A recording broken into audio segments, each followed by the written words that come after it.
Claremont killer Bradley Edwards was today sentenced to life in prison with a minimum of 40 years. As his sentence was handed down in WA's trial of the century, applause broke out across the courtroom. I recognise that the sentence I impose will mean that there is a high likelihood that you will die in prison. This is a product of your current age, but you committed these offences as a much younger man and have had the undeserved benefit of your liberty for many years due to the fact that it took many years to identify you as the perpetrator. Hello and welcome to Claremont in Conversation, a monumental day. Natalie Bongiolo with you alongside Tim Clark, Alison Fan and Damien Cripps. And it's extraordinary to think really that, on this day, the 23rd of December, exactly 4 years ago, Bradley Edwards was charged, and today he found out that he will probably never leave jail. Absolutely, 40 years minimum. That's going to take him into his 90s almost. So it was a memorable day for everyone, and hopefully there will be no appeal. So hopefully we have seen the last of Bradley Robert Edwards. Tim, was it what you were expecting? Yes and no, Nat. Yes, I was expecting a massive sentence, whether that be the term of Mr. Edwards' natural life or an enormous minimum, which is what we got. What I wasn't expecting was the emotion in court. Both, I've got to say, relief, elation at the end amongst some of the families. But before that, we just heard the most raw of accounts from both of Edwards' living victims, who both chose to give their victim impact statements in person, in their own words, from the witness box, and listening to those women describe what it's been like to live with the abominations that Edwards performed on them all those years ago was just something that I will never ever forget. It was astonishing. The words themselves, but the way they were delivered. So, yeah, we've said it so many times. The Claremont case just never stops surprising and shocking you, and today was no different. Yeah, you're so right. It was very emotional, and we will actually, in a little while, read out some of those victim impact statements because it was extraordinary and it was absolutely harrowing. Absolutely, especially from the victim who narrowly escaped, and that was, of course, the rape victim from the Karrakatta Cemetery.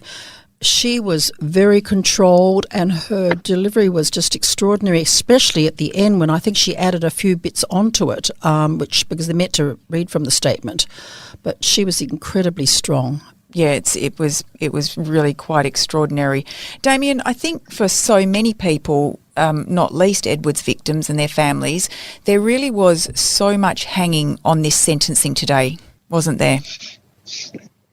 I think, Nat, there was so much hanging on this sentencing for not just the people of Western Australia, but the legal system, the police, the families. It's been such, as we've said so many times, it's been such a mammoth amount of time since these offences were commenced to today, where we find out, what the result is for a person who perpetrates acts like that. And it doesn't matter what pocket of the community you're in. The message it's very clear. And I think that this is such a unique matter because the message is every day that goes by that you think you've gotten away with something, they are looking for you. And chances are with today's technology and today's dogged investigative skills and the relentless resources that governments can pour into stuff, you're going to get caught. And then when you get caught, this will be, the outcome will be a mammoth sentence. So I think that, the people of Western Australia and Australia have waited a long, long time to get to today. But I think that there is a resounding result that sends a really, really clear message to every single person in this community. So I think the statement that you make, Nat, about it being such a large and impactful moment is exactly correct.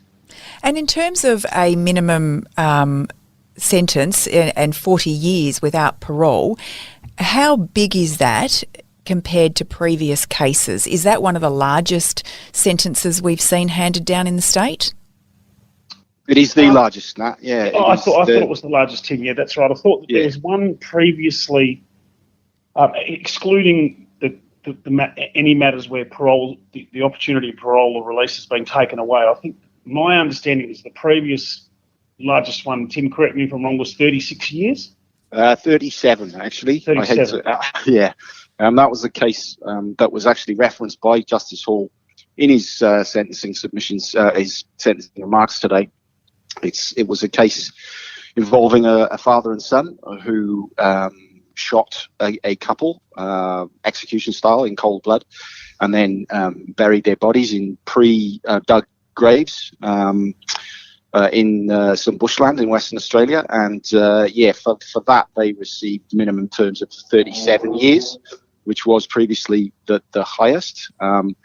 So Justice Hall, in all his reasonings today, said that he considered Mr. Edwards deserved a longer minimum term than that, which, as Damien's just said, sends the most powerful message a judge could possibly send, apart from never to be released, which is what the prosecution wanted, but he declined those requests.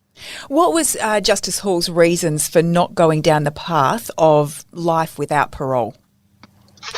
Well, there were several, but the main one, in my mind anyway, is that he just didn't think it reached that bar, and that is the absolute highest bar, obviously, and it's only ever been handed down once in Western Australian legal history, and that was by Justice Hall himself last year, to a man who murdered his entire family, his wife, 3 young children, all under 3, and his mother-in-law.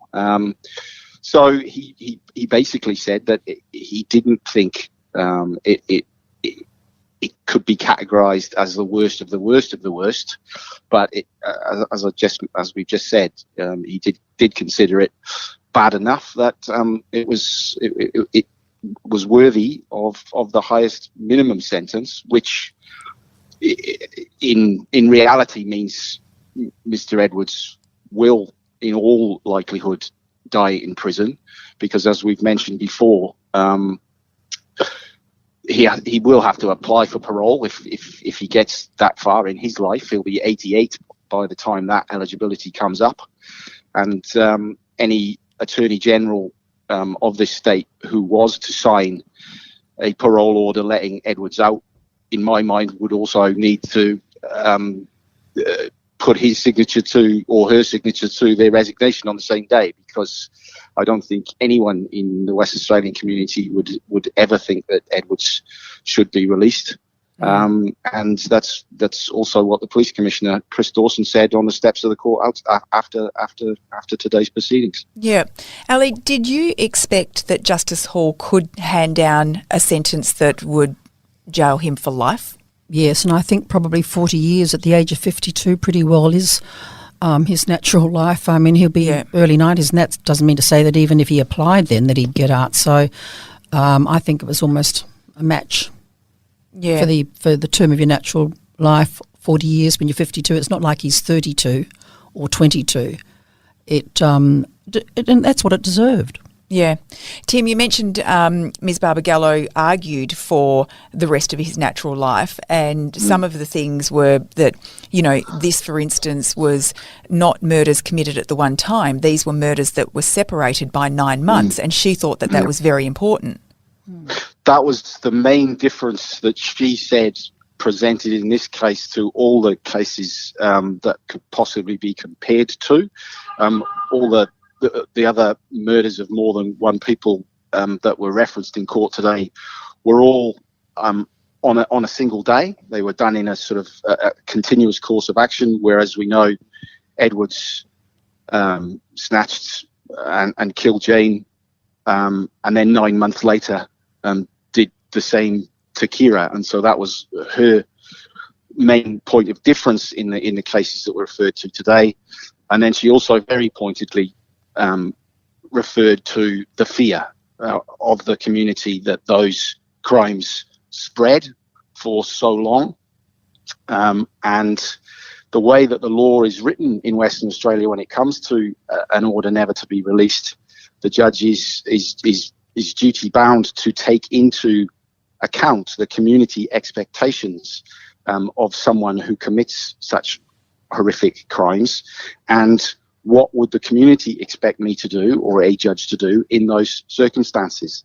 And that is what Ms. Barbagallo hammered home a couple of times in her oral submissions, and obviously in her written submissions as well, was the effect not only on Jane and Kira, on their families, but on the Perth and Western Australian community as a whole.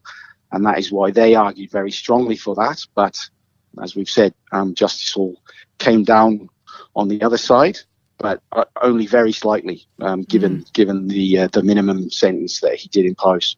And I thought the other interesting point that she raised as well was the fact that he was in possession of this violent and extreme pornography at the time of his arrest. And so therefore she was saying, well, this is not a guy who is rehabilitated or is not a risk at offending again, and therefore should never come out of jail. Yeah, that was another of her arguments. So we've talked obviously in previous podcasts about the porn that was found, very extreme, out there pornography that Mr. Edwards had in his possession right up till the moment he was arrested. And she said that would point to him obviously not having rehabilitated himself over all those years. In fact, his predilections were still present on the day he was arrested. But Justice Hall said, you may well argue that, but he couldn't reach the point where he could be certain that that meant Edwards was still a risk to women. And on the other side, it was obviously pointed out that he had not been convicted or apparently not committed any more crimes since 1997. So that was another thing, obviously, that Justice Hall had to weigh up in his deliberations, and again came down on the side that I can't be sure that Edwards was a risk, so I can't take that into account during the sentencing process. Yeah, Damien, I feel like Justice Hall had a very thin tightrope to walk, but he managed to sort of balance that perfectly, delivering a sentence that, you know, the community would be comfortable with, but at the same time not setting a new precedent. It's interesting that when I was reading, I had... you guys have been kind enough to send through some of the snippets of what had been said today, and when I was reading through those, it did remind me of what the Honourable Chief Justice of Western Australia back in 2014, Wayne Martin AC, had said. Because he was talking at the time about the importance of sentencing. And a lot of the time, unless it directly affects people, the sentencing sometimes becomes an afterthought to the general public. You know, like when people hear that a certain person was convicted or they're acquitted, they're happy that, you know, the criminal justice system will deal with someone appropriately.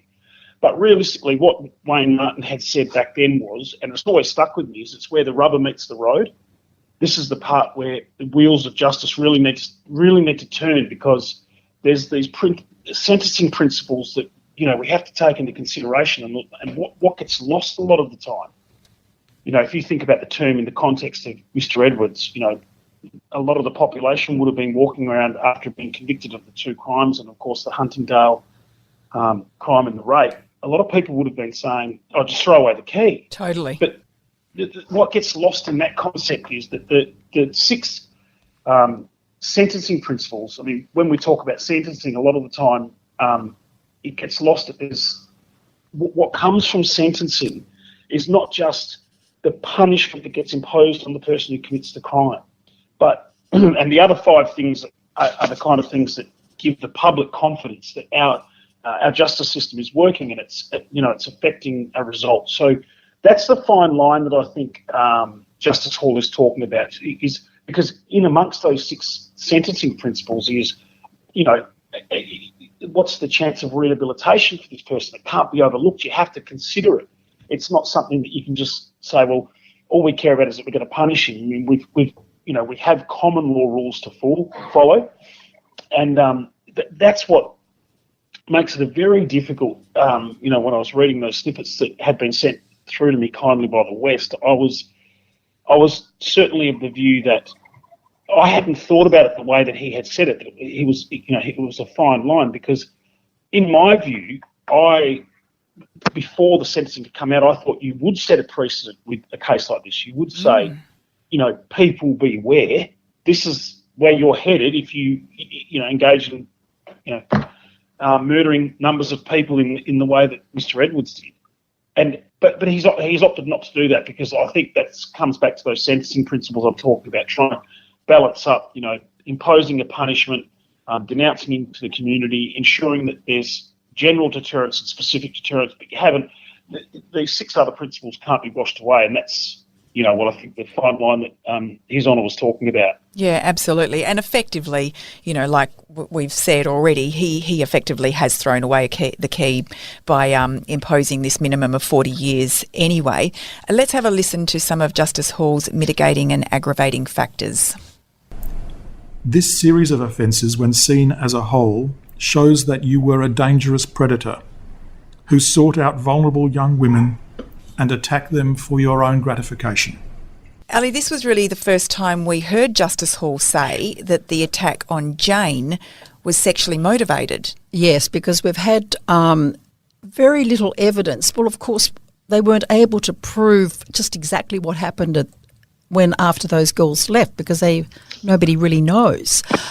Jane, with her clothes all missing, we got a fairly good idea that was what it was all about. And certainly if you followed Bradley Edwards' pattern from the vicious, brutal rape at Karrakatta Cemetery and, of course, the earlier attacks, it all flowed through. But I thought the most compelling things that we heard today were from those 2 very brave young teenagers they were at the time when they were attacked. And just the way they were, because mostly victim impact statements are read by the judge quietly or by a lawyer, but these 2 women chose to speak for the first time publicly up on the stand and detail, in graphic detail, how this has completely changed their lives forever and has even passed on to the next generation, their girls, because of the impact that it's had on their lives. And especially the Karrakatta victim, who she read the statement in a very controlled way, as opposed to the earlier Huntingdale victim, who was very emotional, very tearful, to the point that she says she can't even bear to be touched now without thinking back on that attack that happened so many years ago. But as for the Karrakatta victim, she actually went off script, I think, because they were saying that you must stick to your statement. But I think at the last bit, when she turned around and turned her body to Bradley Edwards and eyeballed him and described him as a pathetic, despicable coward, everybody looked a little bit surprised. So I don't know if that was in her original written statement. She had originally said, I hope you get treated in prison as well as you treated us. And then she went on further and elaborated and said, the only joy that I've got is that you'll be in jail, and you're not an evil genius. You're just a very unremarkable person who slipped through the cracks, and went on about him being such a coward. And that was very strong. And he had no reaction, of course, but she got it across. Absolutely. Well, what we might do, we might just read some of that victim impact statement for you. This is the Karrakatta victim, and she started her statement by saying, "They say you always remember your first. In my case, I consider my first is Chloe. After I read those words in the paper from a story found on the perpetrator's computer, which appears were related to me, a little piece of me broke. I ended up having a panic attack so badly I nearly ran my car off the road. What made it so difficult for me to breathe was how someone could think so little of another human. I pulled my car to the side of the road and was literally gasping for breath. My lungs constricted, my legs were shaking uncontrollably, and I couldn't feel one side of my face. I thought I was having a stroke. It took me days to recover. That is a singular victim impact. That moment happened 24 years after the most horrific night of my life. It is just one small moment of so many, many moments that have kept me caged inside this traumatising experience. So how do you encapsulate pain that endures and you are made to relive for more than 2 decades so publicly? How do you explain how it has impacted you? The truthful answer is you can't. You can only shed light, and so I will try. You don't ever recover from sexual assault. It is a lifelong sentence. Mine has just been more widely discussed and publicised than most. When it came to writing this, I felt conflicted even attempting it, as I found even the idea of a victim impact statement a bizarre concept. Why would you want to explain just how traumatic the worst night of your life made you feel, knowing the person who inflicted the pain could read it or hear it? To me, that seemed ludicrous. After much contemplation, what I came to realise was that for me, it was important to have a voice and that I really don't care how someone who is, to me, inhumane responds. But I do care deeply about how other assault victims feel and how my family and friends feel, so my statement is in their honour. And Tim, I just found that the most brave thing I think I've ever seen in my life. Yeah, I concur, Nat. It was one of the most impressive, impactful and insightful pieces of public speaking I have ever seen in my life. To be able to deliver it the way that she did, with the tone of her voice only breaking slightly at various moments, it was incredible. And if anyone was in any doubt of the impact of a crime like that, which they shouldn't have been anyway, but if anyone was in any doubt of the ripple effect that can have on a person all those years later, then it would have been absolutely blown away by those words delivered in the way they were. I spoke to several of the detectives that have been the closest to this case, Detective Maripodi, Detective Capes, who interviewed Edwards after his arrest 4 years ago, and they said they were in awe of the way that those words were delivered, and also struggling to contain their emotions while hearing it, even though that they have been as close to the case as anyone and has been as close to that victim as anyone. So, it was one of those moments that anyone who witnessed it, I don't think will ever forget. Yeah. And I mean, what we've just read to you now, that's just a very small part of her statement. It was lengthy and descriptive and really extraordinary. And many of us who were sitting there were moved to tears. But what I could not fathom was that Edwards had zero response. And it actually just, to be honest, I felt sick that someone could sit and listen to this gut-wrenching impact statement and feel nothing, and it just made me ill. He didn't even look up, did he? I don't think he met her eyes. She actually half turned her body to fully address him, eyeball him, literally, at that very last sentence or sentences that she sort of threw at him. And he just stayed as he stayed the entire time from the minute of the arrest, just no expression, no emotion, didn't react at all. Yeah. Could you see any closer than I could, Tim? Did you see any reaction at all? No, not a flicker, which I think spoke as much about him as the words from that victim spoke about her, that he has been proved by the evidence an unfeeling, callous, unemotional monster. And anyone who would have been failed, anyone who was failed to be moved by that this morning, obviously has some very serious psychological issues, as Mr. Edwards obviously has. Absolutely. And Justice Hall actually commented on Edwards' demeanour throughout the trial today, and he also spoke about what he gleaned from the police interview. We've just got a little bit of that for you now. I did not have an opportunity to see you give evidence, but I did observe you in court and saw your interview with the police. My impression is that you are a stoic and controlled person. You maintained a calm and unemotional demeanour throughout the trial. During the interview, you were polite and cooperative, and came across as an intelligent man. That impression was confirmed by the fact that you were able to make spontaneous and apparently plausible denials of allegations that were later shown to be untrue. This ability to dissimulate may go some way to explaining how you were able to lead such an overtly unremarkable life whilst committing the offences of which you have now been convicted. Well, again, this is what we have seen right through, and we probably will never get any closer because he's refused to see a psychiatrist.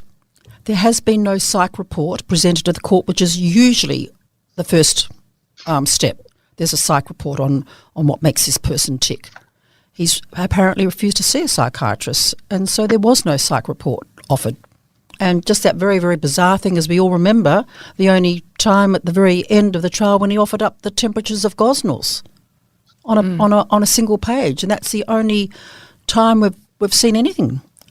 Damien, what do you make of Edwards saying, no, I'm not interested in seeing a psychologist and submitting a psych report? Because wouldn't ordinarily a psych report maybe bring forward some mitigating factors as to why you've done what you've done? Oh, there's so many things that I think about that. There's so many rabbit holes that exist at the other end of that question because, well, the first thing is, what other crimes could he possibly be guilty of? I mean, I'm not saying that he is and I'm not saying that he isn't, but let's say hypothetically that he was guilty of some other crimes, and I'm not pointing to any one specific crime that remains unsolved, but potentially by letting somebody who's got a bit of insight into how the human mind works inside might start to unravel some of that. That might be his thinking. I'm just guessing, but that's one of the first things that strikes me. The other thing that I've always found interesting about people in Mr. Edwards' position is that they're not obliged to let anybody in.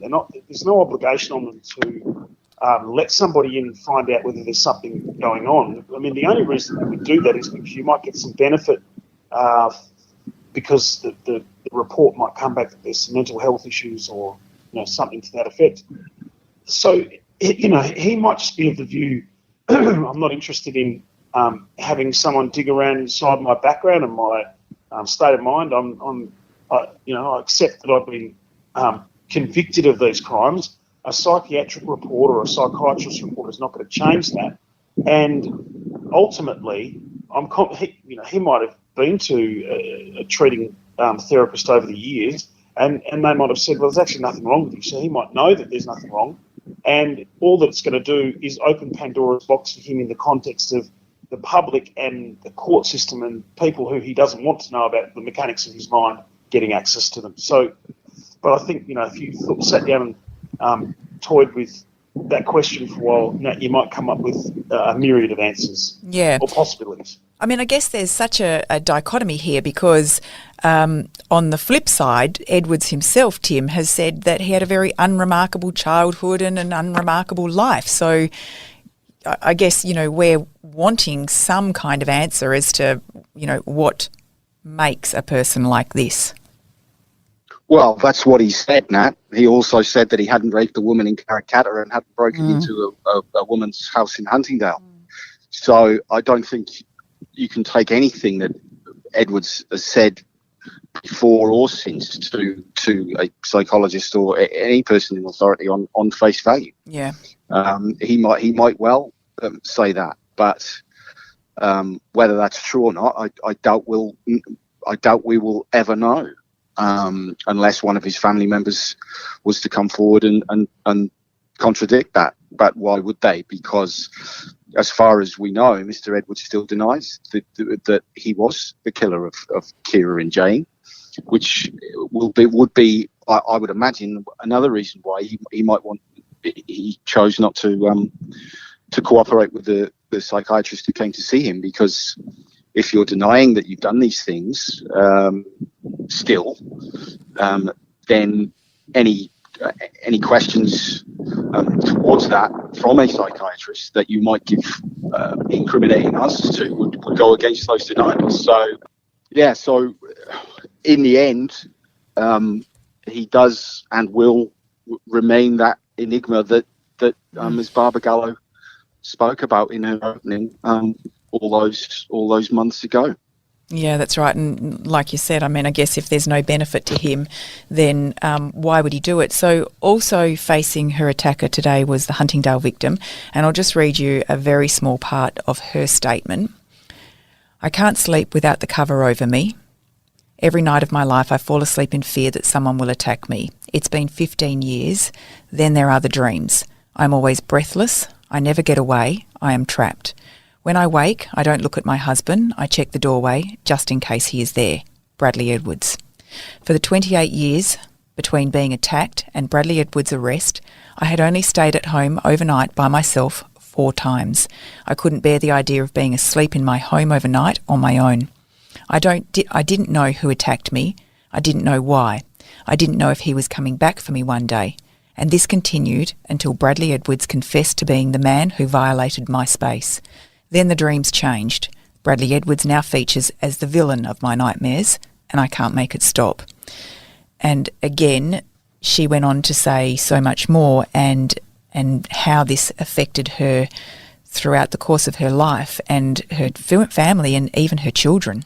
Yes, and that again was so impactful and so insightful and surprising in some of the details. As you said, Nat, she described how that she hates to be hugged because she hates to feel enclosed or restricted by someone else, as Edwards did to her on that night in 1988.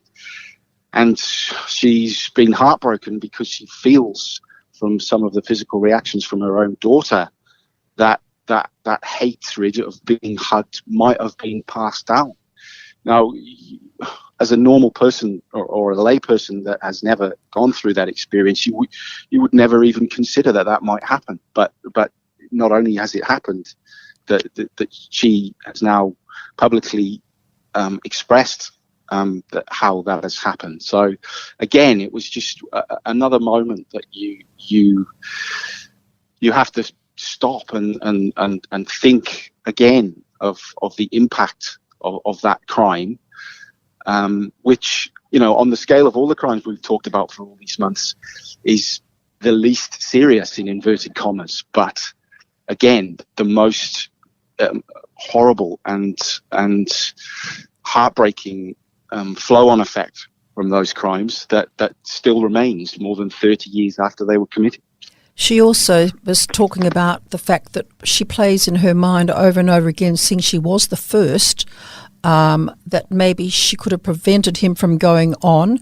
But of course, that attack did play a very, very big role in finding Bradley Edwards because of the kimono that he left behind. And she says she plays in her mind, if I'd done something, what could she have done that might have prevented him going on and on and on. Of course, that's been playing on her mind as well. She was very emotional, very teary. And I've been watching her in the court, and she's been very, very strong throughout the trial, always sitting there with the other families, but she said she almost felt the old guilt at being alive and surviving when the others didn't. This would be very, very open to her every day as she sits with the Glennon family, the Spears family and the Ribbon family, that here she was getting off quite lightly in comparison to what he went on to do after her. But again, like as I said, without the kimono and without the Hollywood attack with the fingerprints, Bradley Edwards might still be out there. Yeah. And again, with this victim impact statement, there was, again, zero reaction, response or recognition from Edwards. Totally, just completely bland. I don't expect him to, he didn't even look at his parents today. Sometimes when he gets up, he'll glance at them, but nothing. Yeah. Tim, Jane Rimmer's mum, Jennifer, she had Ms Barbagallo read out her statement, which, again, was devastating. And she basically said that, you know, as a result of them losing their daughter, that's really what led to her losing her husband as well.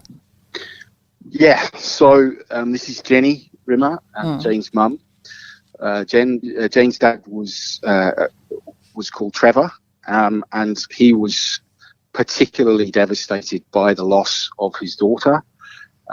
He used to go to her grave every Saturday after her body was discovered and she was interred at Karrakatta Cemetery. He used to go there every Saturday and tend the flowers and make sure that his daughter's final resting place was as beautiful as it could be. But very shortly after he lost his daughter, he was diagnosed with cancer and fought that battle for many, many years. Very sadly died before he could find out what had happened to her and who had happened to her. And in Jenny's statement today, she said that she was of the belief that because of the devastation and the grief and the trauma and the stress and the anxiety, that made Trevor more susceptible to cancer, which he eventually got and succumbed to. So again, you talk about primary victims and secondary victims. In Jenny's mind, she's not only lost a daughter because of Edwards, but also lost a husband. And she also recounted the impact that it had on her and the fact that she felt she had to go on despite her grief for her other children, Lee and Adam, who were also in court today. And we've also discussed the impacts that it has had on them, even though Lee and Adam submitted their own victim impact statements today. We're all now well aware of the impact that it's had on Jane's brother and sister. And the final part of Jenny's statement was probably the most heart-wrenching, in that she still thinks to this day of what a wonderful mother Jane could have been if she was given the chance, because she had worked with children all of her professional life, was a childcare worker up until the very end of her life.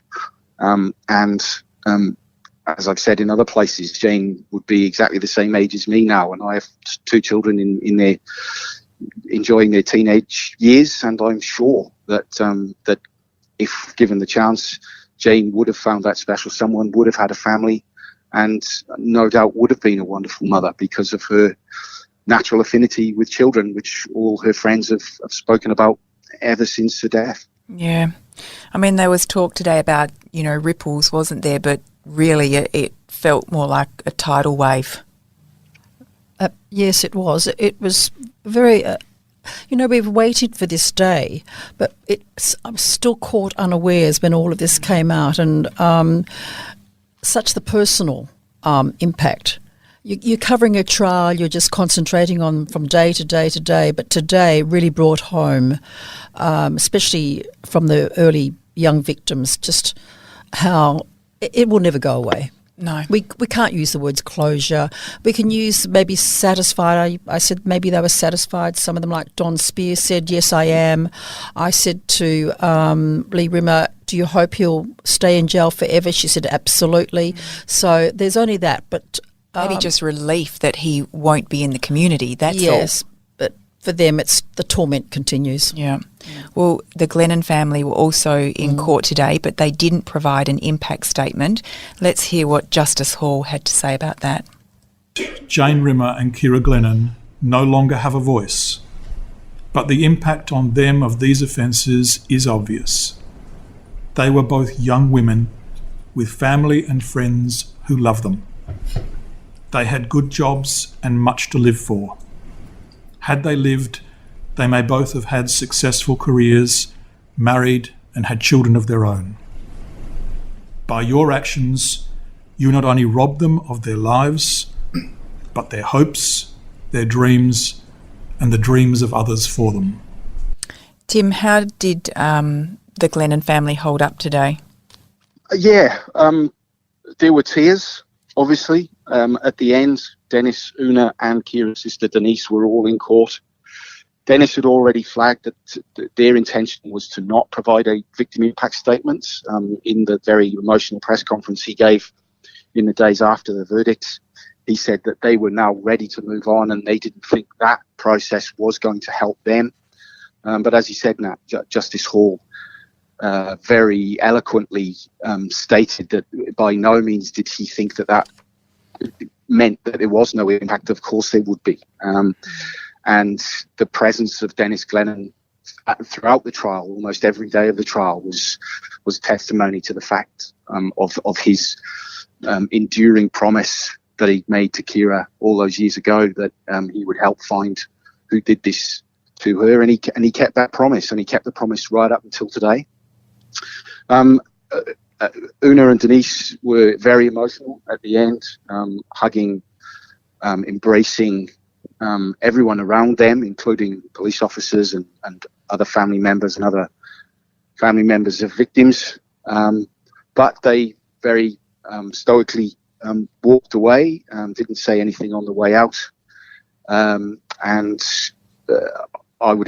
Dennis Glennon has always been a man of his word, and I would think that they would now wish to be left in some sort of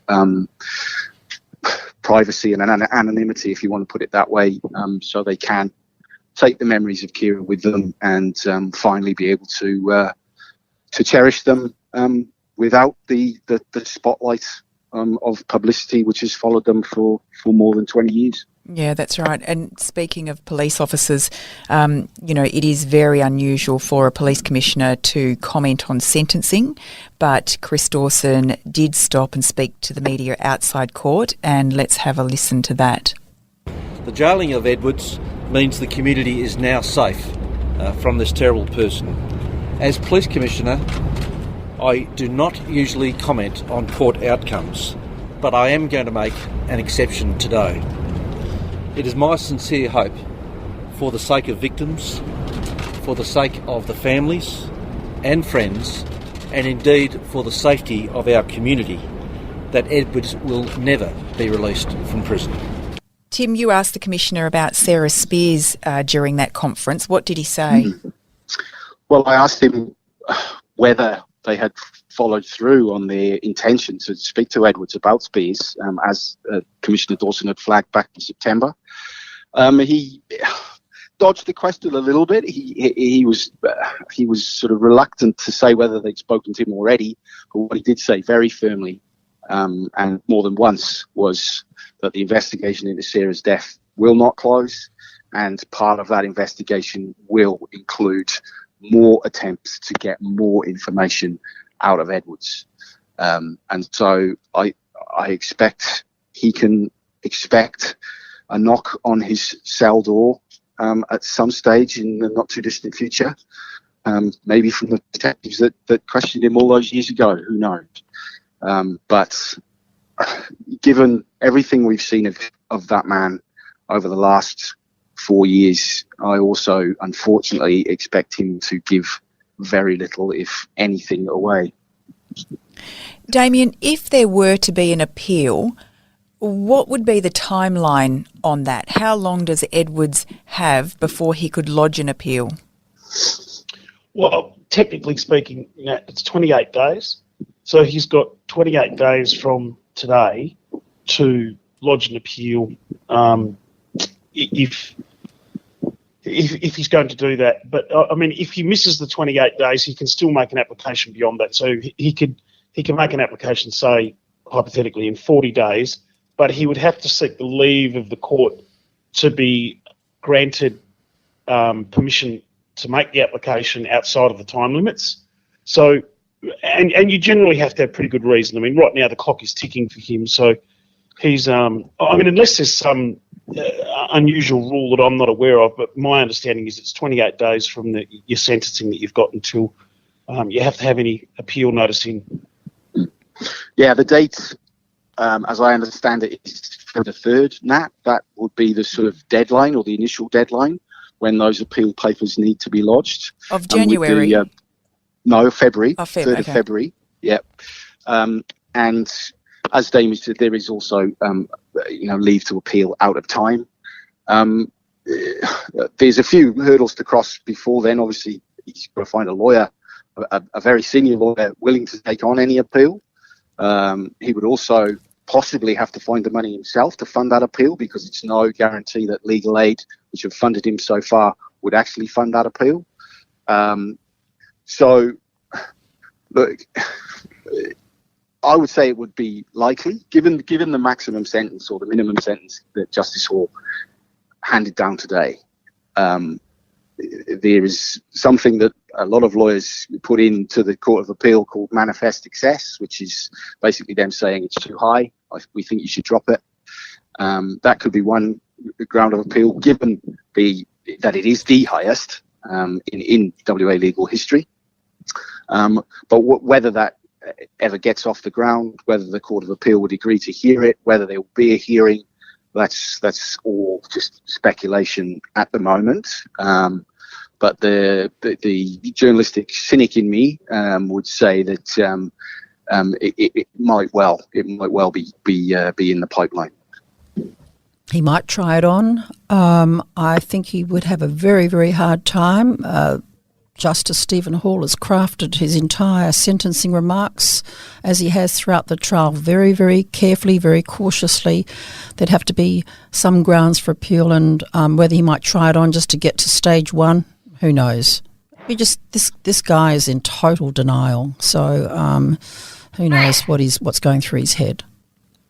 Well, and the other twist, of course, Nat, could be that the prosecution, if they feel very strongly that Justice Hall has erred today and in not giving their, not acceding to their request for never to be released, they could also appeal the sentence if they wish to. But that I would think would be much more unlikely. Yeah. Given everything we've talked about and the practical reality of sending someone to prison for a minimum of 40 years when they're already in their 50s. Yeah. Well, as it stands right now, Bradley Edwards will be starting the rest of his life behind bars tonight, and hopefully his victims and their families can move forward somehow with some sense of relief, and the community also knowing that he is probably never coming out. If you'd like to read the Karrakatta victims' full impact statement, that's on the West website. That's thewest.com.au. And tomorrow, Tim, you'll have a full spread and analysis in the paper? Yes. We've gone as big as we can do, obviously, because of just the magnitude of the day. We will have hopefully pretty much every angle covered for those interested in reading more words about what has already been the most written about case in WA history, I think. Yeah. And of course, Tim's book, Enigma of the Dark, is available. You can find out more by heading to subscriber.thewest.com.au/Enigma of the Dark, and you'll find there also a list of stockists. And I think we just really wanted to take the opportunity to thank you all for being on this journey with us for the past 12 months and for your emails and your support over that time. We'd also like to thank our Editor-in-Chief, Anthony De Segli, for allowing us to take on this huge endeavour. It has been a massive commitment and we're all very grateful for the privilege. Also to our producer, Alicia Preedy, who pulled this project together in the early stages and made it all happen. And of course, thanks to everyone in the newsroom who has assisted. Also to our special podcast guests and of course our regulars, Kate Ryan, Tim Clark, Alison Fan, Damien Cripps and Brendan Chapman. Thank you all for your constant professionalism and expertise. It has been a journey, folks. It certainly has. Well, we've got nothing left. That's it from us. The email will remain active for a little while longer, so please do feel free to reach out. That's claremontpodcast@wanews.com.au. Until then, thanks for being part of Claremont in Conversation. Take care. This podcast is hosted by Natalie Bonjolo, produced by Kate Ryan, and recorded in the studios of 7 West Media.